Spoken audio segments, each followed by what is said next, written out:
I hate cobwebs in my house.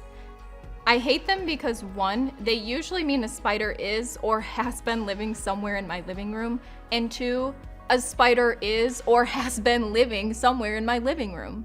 So when I see them, I want to clean them up ASAP. The only problem is they're usually up high, so when I stand on a chair, I typically see the top of my curtains are dusty. So I take them down for a wash. Of course, some of the dust ends up on my sofa or a rug. And the next thing you know, I'm in full-blown domino effect cleaning. Because once you find dusty grossness, more tends to show up. Sin in my life is a lot like that dusty grossness. I'm bitter about something, which causes me to be anxious, and then I get angry at myself, my husband, or a friend for no good reason.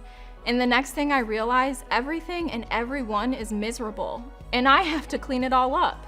For a time, it seems okay until I'm covered in sin again. My point is, no matter how much cleaning I do, sin will always be in my life. Romans 3 says it like this: no one will be declared righteous in God's sight by the works of the law. That means I can't become clean on my own by following the rules. But righteousness is given through faith of Jesus Christ to all who believe.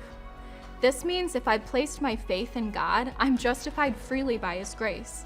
Now, that doesn't mean I'll never sin again, because trust me, I will a lot. It means God is the one who will do the cleaning in my heart and soul, not me.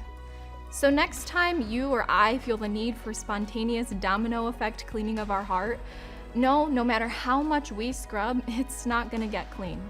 That's our Savior's job.